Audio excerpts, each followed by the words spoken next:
Graça e paz da parte de Cristo Jesus, o Senhor. Amém, meus irmãos?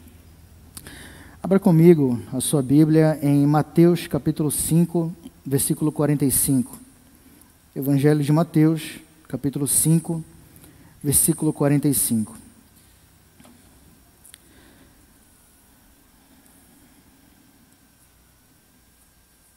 Diz assim o texto: porque faz que o seu sol se levante sobre maus e bons, e a chuva desça sobre justos e injustos. Vou ler mais uma vez. Porque faz que o seu sol se levante sobre maus e bons, e a chuva desça sobre justos e injustos. Oremos a Deus. Pai, novamente, fala ao nosso coração por meio agora da Tua palavra, Senhor. Como Tu falaste através dos louvores, como Tu tens falado, Senhor, durante o dia de hoje, que o Senhor, mais uma vez, tenha misericórdia de nós e nos alimente por meio da Tua palavra. Que em tudo, Senhor, o Teu nome seja exaltado e glorificado, em nome de Jesus. Amém. Meus irmãos, como de praxe, o nosso texto está encaixado, ele está dentro de um contexto específico, né? Como todo texto bíblico. Jesus está pregando aqui o seu Sermão do Monte, que começa exatamente no capítulo 5. E dentre os mais variados assuntos que o Senhor trata no seu sermão, na altura do versículo 43, 2 versículos antes do texto que nós lemos, ele começa a falar sobre o amor ao próximo, sobre o amor aos inimigos. Assim como fez em outros momentos do sermão, se você começar a ler desde o versículo 1 do capítulo 5, você vai perceber que Jesus começa a corrigir uma interpretação equivocada da lei de Moisés. E essa interpretação equivocada dizia que os judeus deveriam amar o seu próximo, mas, em consequência, deveriam odiar os seus inimigos. Essa era a interpretação equivocada da lei. Jesus intervém em alguns momentos do seu sermão e corrige essa interpretação. E ele continua agora a sua pregação do Sermão da Montanha com o ensino correto da lei. E agora, a interpretação correta é que amar o próximo, assim como os judeus também amavam, mas tinham a consequência disso, para Jesus inclui agora amar também o seu inimigo, ou seja, orar por aqueles que maltratam você, que perseguem e que odeiam a você. Era sobre isso que Jesus está tratando nesse texto, ou nesse intervalo de textos, né? E ele chega no 45, que foi o que nós lemos, e diz: porque faz que o seu sol se levante sobre maus e bons, e a chuva desça sobre justos e injustos. Querido, talvez em algum momento da sua vida você tenha se perguntado: por que tantas pessoas que nunca conheceram a Cristo, que não conhecem a Deus, pessoas que nunca foram regeneradas, que nunca foram alcançadas pelo Senhor com salvação, ou seja, pessoas ímpias, são também abençoadas por Deus? Por que parece que muitas vezes as coisas dão certo para algumas pessoas, e a vida do crente, embora abençoado com a salvação em Cristo Jesus, parece ser luta atrás de luta, dificuldade atrás de dificuldade, tribulação atrás de tribulação? A resposta para essa pergunta é o que na teologia nós chamamos de graça comum, que é o fato de Deus dar inúmeras bênçãos que são comuns a todas as pessoas. Bênçãos que não necessariamente fazem parte do pacote da salvação, mas que são bênçãos de Deus. E o Senhor a distribui gratuitamente a todos. De fato, esse é um fato constatado pela própria Escritura, de que nós vivemos em um mundo caído, né? O apóstolo João, na sua primeira carta, se refere a esse mundo como um mundo que jaz do maligno, um mundo dominado por um sistema corrupto, mas que a própria soberania de Deus, por assim dizer, nos faz crer que Ele domina sobre tudo e sobre todos. O Senhor governa este mundo, apesar de ser um mundo mau, um mundo caído, um mundo que jaz do maligno.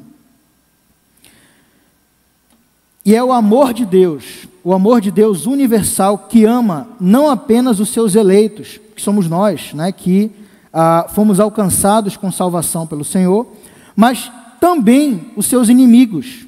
Ou seja, Deus ama mesmo aqueles que viraram as costas para Ele e o rejeitaram. Lá em Atos 17, 25, a gente pode acompanhar esse texto. Atos 17, 25.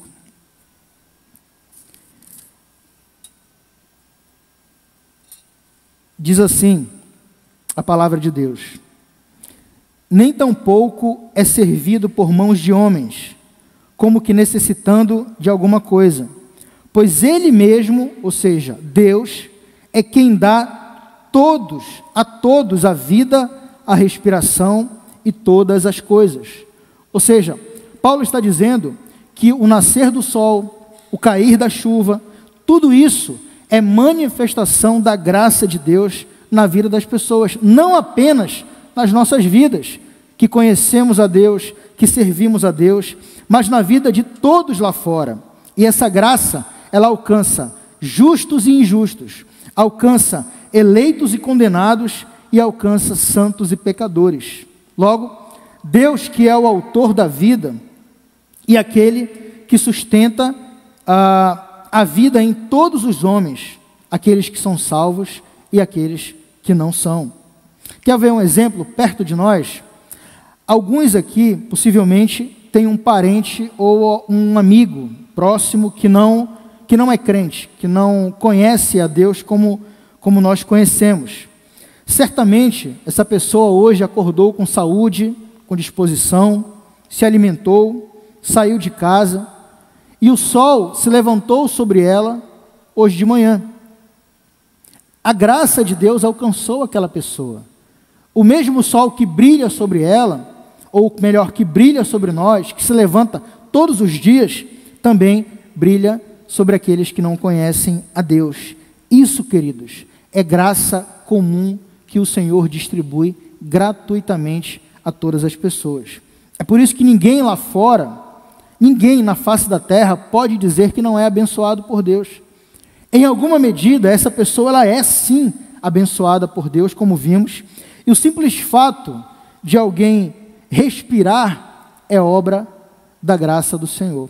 O simples fato de alguém acordar com vida é obra da graça de Deus. Então, veja como o nosso Deus, Ele é bom e misericordioso, até mesmo para com aqueles que não o conhecem. E essa graça comum, ela não para por aí, não se limita apenas à vida, ao se levantar do sol e o descer da chuva. Deus nos criou, meus irmãos, como seres racionais. Logo, Ele nos dotou com capacidade intelectual. O teólogo Wayne Grudem, ele diz que o Filho de Deus, ou seja, Jesus Cristo, permite que iluminação e entendimento cheguem a todas as pessoas do mundo. Isso é interessante, porque mesmo mortos nos delitos e pecados, né, segundo a afirmação de Paulo em Efésios, os homens, eles só conseguem realizar grandes obras por causa da graça de Deus, inclusive aqueles que não creem em Deus. Boas obras, boas ações, não estão restritas aos filhos de Deus. Aqueles que não conhecem a Cristo também estão sujeitos a boas obras. E aí os exemplos são os mais variados possíveis. Atos heróicos, prêmios nobéis, invenções tecnológicas, avanços na medicina, tudo isso beneficia a humanidade em alguma medida e é fruto da graça de Deus que se estende a todos. Para nós, é muito fácil reconhecer a mão de Deus na nossa vida. É muito fácil reconhecer que Deus fez algo para conosco, que alguma graça nos alcançou, que algum favor de Deus chegou até nós. Mas mesmo que o ímpio lá fora não reconheça isso, a graça de Deus está lá. Mesmo que ele não veja com seus próprios olhos o que Deus está fazendo, e Deus está, a graça de Deus está presente lá fora também. Mesmo o homem sendo mau por natureza, e ele só não é pior porque a graça de Deus coloca limite no seu pecado. Imagine que o mundo poderia estar muito pior. O mundo já está pior. Aliás, o mundo já está muito mal mesmo. Mas imagine que poderia ser pior do que é e do que está, se a graça de Deus não estivesse operando, colocando limite no pecado do homem. O que seria de nós se a sua graça e o seu amor não tivessem nos alcançado, como nós cantamos na última música? Lembrei das nossas conversas na classe, no curso, o irmão Gandhi com o pastor Raik e outros irmãos, né? O que seria de nós se a graça de Deus não tivesse nos alcançado? Onde nós estaríamos se Deus não tivesse transformado a nossa vida, dando um giro de 360 graus? Onde nós estaríamos hoje? Certamente não estaríamos aqui. Mas Deus é bom e a sua misericórdia dura para sempre. Agora, a pergunta que nós fazemos é: como Deus coloca limite na maldade do homem? Como Deus coloca limite no pecado humano? A resposta é muito simples. Deus usa a consciência desse próprio homem. Abra comigo Romanos, capítulo 2, versículo 14 e 15. Romanos, capítulo 2, versículo 14 e 15. Olha o que Paulo fala na carta que escreveu à igreja de Roma.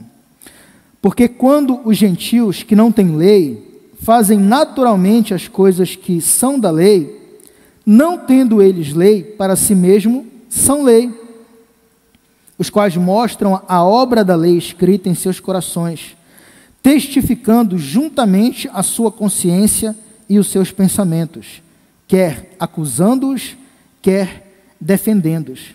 Então, Paulo está dizendo que a lei de Deus, de alguma forma, está gravada no coração de todo homem, não só no crente, mas no incrédulo também, no descrente. E essa lei, que fala por meio da sua consciência, ora acusa este homem e ora o defende. Ou seja, pessoas que não conhecem os mandamentos de Deus que estão na sua palavra, acabam muitas vezes refletindo valores morais da Escritura, simplesmente por instinto. Ou seja, eles sabem que é errado matar, sabem que é errado mentir, e sabem que é errado trair, por exemplo. A sua própria consciência o acusa. Deus colocou a sua lei, de alguma forma, no coração do homem, para que ele tivesse noção do bem e do mal, daquilo que é errado e daquilo que é correto. Outro texto importante, Lucas capítulo 6, versículo 33. Vamos ler. Lucas 6, 33. Veja o que Jesus diz sobre o bem na vida dos pecadores. Diz assim, 6,33 de Lucas: e se fizerdes bem aos que vos fazem bem, que recompensa tereis? Todos os pecadores fazem o bem. Então, a razão, queridos, do bem existir e operar, mesmo nesse mundo mau e caído, é que a graça de Deus tem sido distribuída a todas as pessoas. Lembrem da afirmação de Paulo lá em Efésios 2:1. Todos nós estamos mortos em nossos delitos e pecados. Mortos não fazem aquilo que é bom. Mortos não fazem aquilo que é correto. Então, se há algum grau de bondade, alguma porção de bondade na vida do ser humano, sobretudo o ímpio, aquele que não conhece a Deus, é porque a graça de Deus está operando na vida dele e tem operado na vida das pessoas. Abra comigo também a sua Bíblia em 2 Reis, segundo livro de Reis, capítulo 12, versículo 2.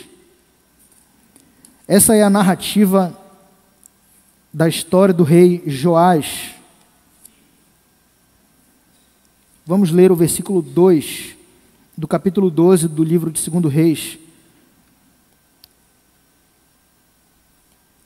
Veja o que diz o texto, 2 Reis, capítulo 12, versículo 2. E fez Joás, o rei, o que era reto aos olhos do Senhor, todos os dias em que o sacerdote Joiada o dirigia. Então, aqui, o rei Joás estava fazendo aquilo que era correto, aquilo que era bom aos olhos de Deus. Agora, pula comigo para 2 Crônicas, segundo livro de Crônicas, capítulo 24.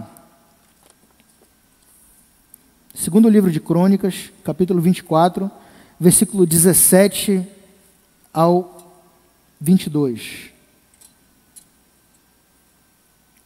A gente acabou de ver em 2 Reis que o rei Joás estava procedendo corretamente, estava fazendo aquilo que era bom aos olhos do Senhor, uma vez que o sacerdote Joiada o orientava. Então, até aqui, ele estava agindo corretamente. Agora, veja a narrativa de 2 Crônicas sobre o mesmo rei Joás. Olha o que aconteceu.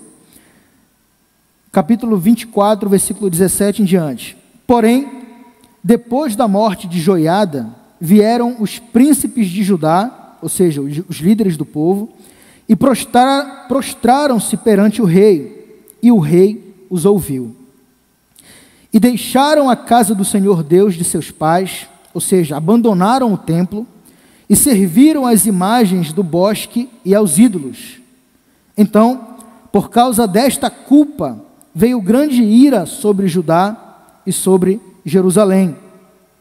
Porém, enviou profetas entre eles para os reconduzir ao Senhor, os quais protestaram contra eles. Então, o que o texto está dizendo é o seguinte, e o texto vai continuar até o versículo 22, você pode acompanhar depois. O sacerdote Joiada morreu, não mais estava orientando o rei Joás. Agora, Joás ouvia os conselhos dos líderes do povo, os líderes de Judá, e ele atendeu ao conselho do povo, e o conselho dos líderes, que dizia, olha, abandone o templo, vamos oferecer culto e adorar esses ídolos.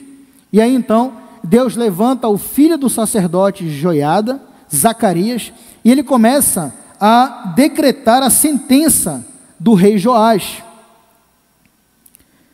E ele sentencia o futuro do rei e de toda a nação de Israel nação de Jerusalém, por sua desobediência. O rei Joás não gosta da repreensão, não aceita e não leva em consideração, sobretudo, os anos de conselho e bondade do sacerdote Joiada para com ele. Lembrem, quem se levanta para falar contra o rei era o filho do sacerdote, o profeta Zacarias, e mandou, então, o rei apedrejar Zacarias até a morte. Então, veja o contraste. Veja o contraste.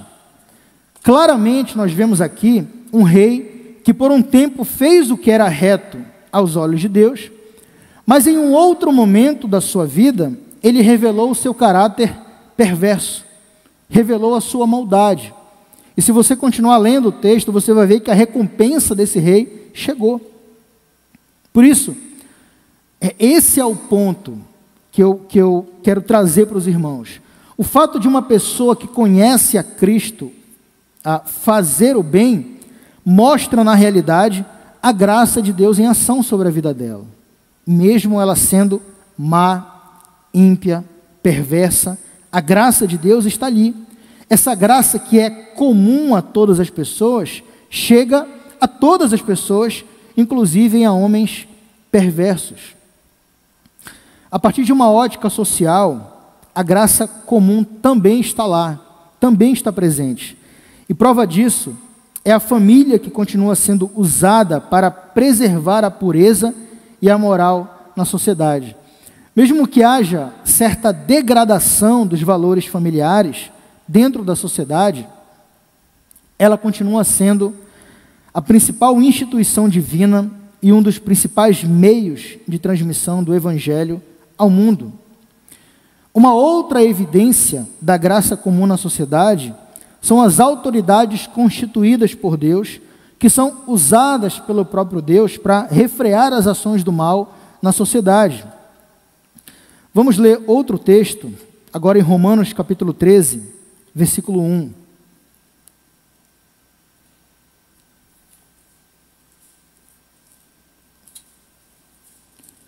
Romanos 13, 1. Veja o que Paulo diz sobre todas as autoridades. Ele diz assim: toda alma, ou seja, toda pessoa, esteja sujeita às autoridades superiores, porque não há autoridade que não venha de Deus, e as autoridades que há foram ordenadas por Deus. Então Paulo está exortando a igreja de Roma a se submeter às autoridades, a se sujeitar às autoridades, uma vez que nenhuma autoridade não há autoridade que não venha de Deus. É óbvio que a exceção a esta ordem de obedecer às autoridades, ela se dá quando a obediência à autoridade exigir, por exemplo, desobediência a Deus. Governos corruptos não representam a plena manifestação da graça divina, mas Deus os usa apesar deles. Neste caso, nós ficamos com a declaração de Pedro, lá em Atos 5, 29, quando ele sobe ao sinédrio e diante dos líderes religiosos, afirma: mais importa obedecer a Deus do que aos homens. Muitas pessoas recebem dádivas de Deus todos os dias. São milagres dos mais diversos: cura, livramento, direcionamento da parte de Deus, resposta.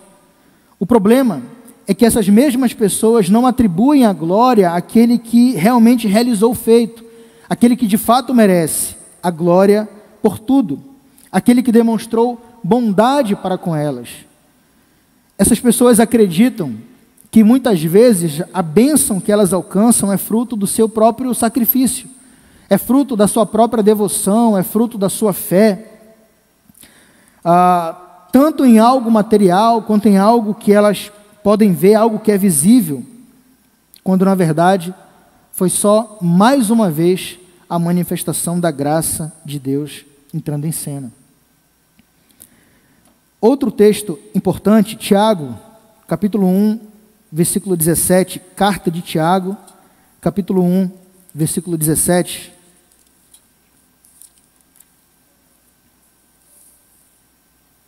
Diz assim, esse texto ele confirma a graça comum de Deus em ação a todas as pessoas. Diz assim o texto, Tiago 1,17: toda boa dádiva e todo dom perfeito vem do alto, descendo do Pai das luzes, que não muda como sombras inconstantes. De fato, Deus não muda. O Senhor não oscila. Ele não se mantém como sombras inconstantes. De modo que tudo de benéfico que chega até nós não vem de outro lugar, queridos, senão do próprio Deus. Vem do alto, vem do Pai das luzes, conforme afirma o apóstolo Tiago. E talvez você, em algum momento, tenha se perguntado: mas qual a razão da graça comum existir, se a graça salvadora já me alcançou? É uma pergunta legítima, mas a resposta para ela, e aqui entra em cena o caráter misericordioso de Deus, é que a graça comum é uma forma de alcançar aqueles que serão salvos, fruto da misericórdia de Deus. Os eleitos já foram separados desde a fundação do mundo, conforme Paulo afirma isso logo no primeiro capítulo da carta aos Efésios. Então, Deus permite que homens, mesmo homens pecadores, vivam suas vidas, gerem filhos, para que lá no futuro eles tenham a oportunidade de se arrepender e crer no Evangelho. Então, a graça comum é um meio pelo qual a misericórdia de Deus vai alcançar pessoas lá fora. É assim que Deus age e cumpre os seus propósitos. Essa mesma graça comum, um dia, nos alcançou, porque foi assim que aconteceu conosco. Antes de Deus nos alcançar com salvação, a graça comum já mostrava a sua face diante de nós e nos alcançava lentamente, até que a graça eficaz entrou em cena e nos salvou de fato e de verdade.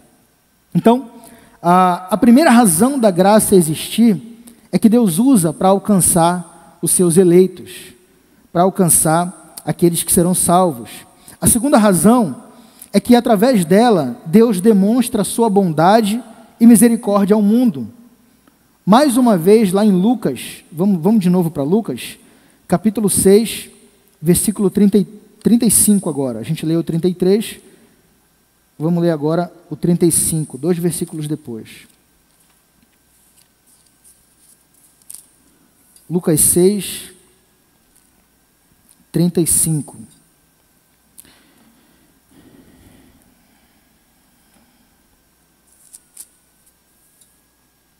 Olha o que o Senhor diz: amai, pois, a vossos inimigos e fazei bem, e emprestai sem nada esperardes, e será grande o vosso galardão, e sereis filho do Altíssimo. E agora a parte que nos interessa: porque Ele é benigno até para com os ingratos e maus. Então, mais uma vez, a bondade de Deus entrando em cena para aqueles que, aos nossos olhos, não merecem a bondade de Deus, que são os incrédulos, os ímpios, aqueles que viram as costas para o Senhor. Deus está dizendo que age com bondade para com essas pessoas também. E a bondade de Deus, meus irmãos, é muitas vezes prolongada, ou seja, se estende ano após ano sobre a vida de uma pessoa, pelo fato de que Ele deseja que todos os homens sejam salvos e cheguem ao pleno conhecimento da verdade, conforme Paulo afirma isso lá na primeira carta a Timóteo, capítulo 2, versículo 4. É para isso que o Evangelho, querido, foi preparado e oferecido, para alcançar pecadores arrependidos. E ainda uma terceira razão do porquê a graça comum existe, é que ela demonstra a justiça de Deus. Uma vez que a bondade e misericórdia de Deus é derramada sobre o mundo, se alguém rejeita esta graça, torna-se alvo da sua justiça. Foi exatamente o que aconteceu com a igreja de Tiatira, lá em Apocalipse 2, 21 a 23. Vamos ler esse texto, Apocalipse 2, 21 a 23.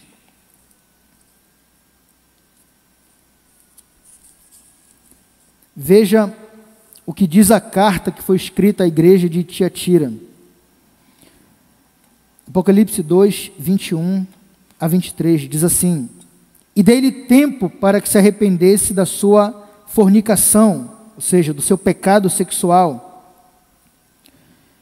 e não se arrependeu. Eis que a porei numa cama, e sobre os que adulteram com ela virá grande tribulação, se não se arrependerem das suas obras. E destruirei com morte a seus filhos, e todas as igrejas saberão que eu sou aquele que sonda as entranhas e os corações, e darei a cada um de vós segundo as suas obras. Então, se o meio da graça comum não alcançar o pecador com graça eficaz, percebam, a graça comum é o meio pelo qual a graça eficaz salvará o pecador.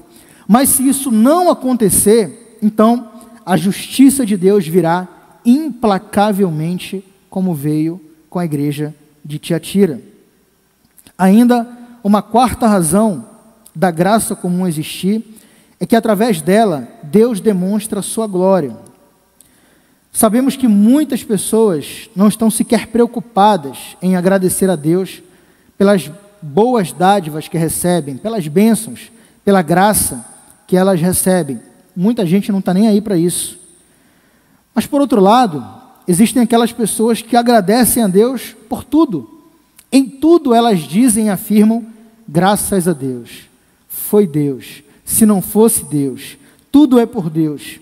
Essa é sem dúvida uma forma de glorificar o nome do Senhor pelo que Ele tem feito, pelo seu agir na nossa vida e no mundo. É certo que muita gente faz isso meio que no automático, né? Um tanto mecanicamente. Mas outras pessoas fazem com o coração aberto, com o coração consciente, com o coração sincero. E tudo isso acontece por causa de Deus, queridos. Na passagem de Lucas 17, um outro texto também importante, vamos voltar a Lucas, capítulo 17, versículo 15 e 16, a clássica história dos 10 leprosos.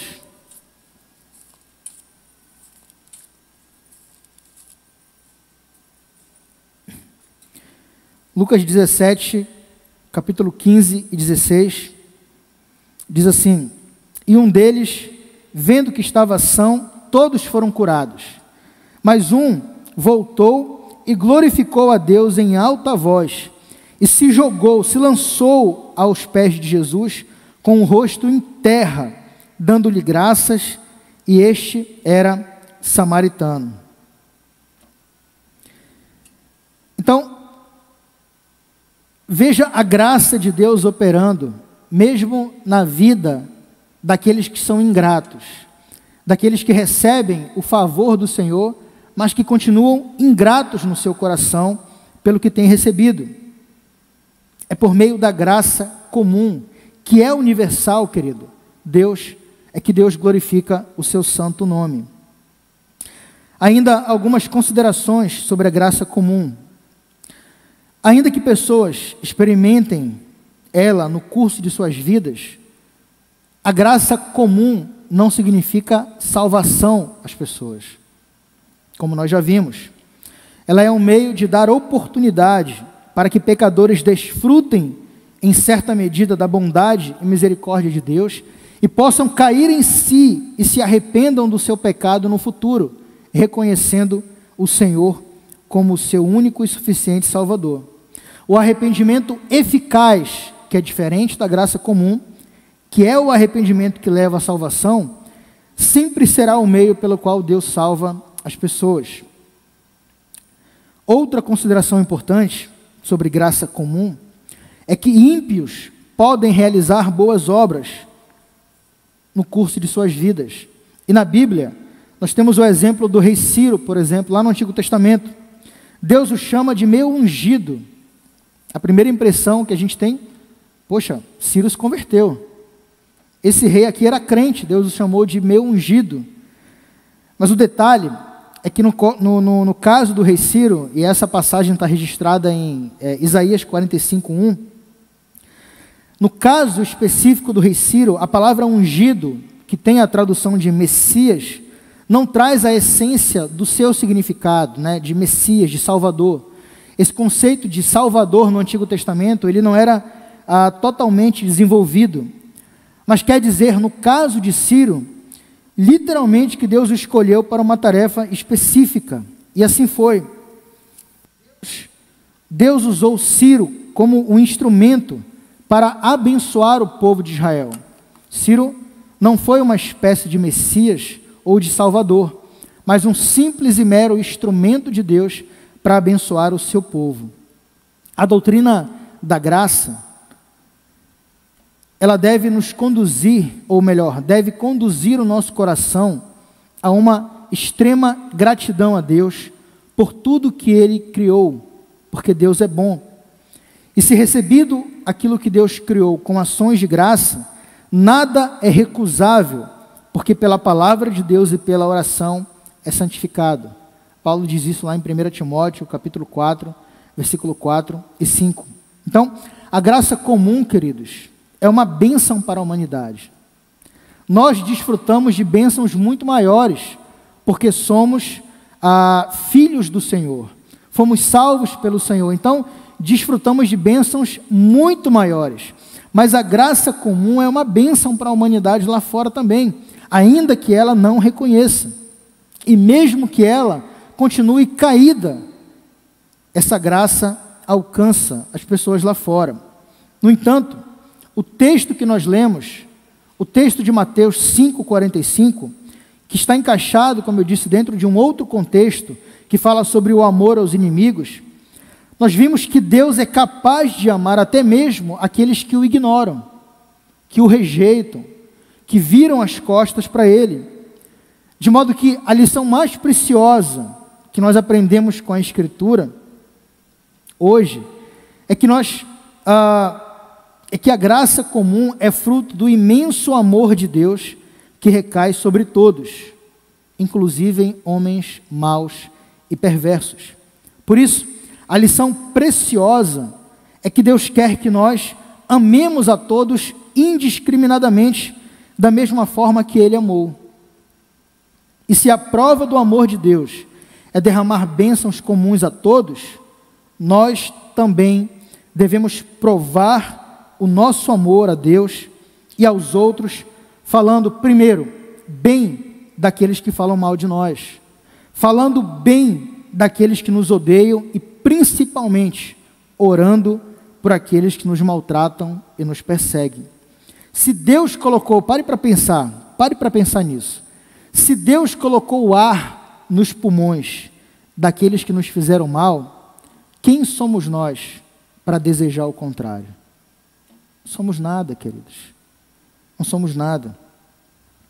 Portanto, é preciso repetir isso quantas vezes for necessário, que o Senhor Jesus nos ordena a um espírito de amor e caridade universal. E este amor não deve ser medido apenas em palavras, mas em ações. O pastor e teólogo J.C. Ryle, ele diz que se achamos impossível fazer o bem aos nossos inimigos, podemos ter certeza de que ainda precisamos ser convertidos. Ainda não recebemos o Espírito de Deus, se isso for uma verdade na nossa vida. Fique certo de que Deus trará juízo final a este mundo e condenará os que o rejeitaram. Mas até que isso aconteça, meus irmãos, a evidência de que somos nova criatura deve ser gritante na nossa face. E isto inclui, apesar do desafio, amar os nossos inimigos e aqueles que rejeitam a Deus de alguma forma. Esta é a bela imagem do cristão, como ela deveria ser. Receba essa palavra da parte de Cristo Jesus, o Senhor, e Deus, o nosso Pai. Amém.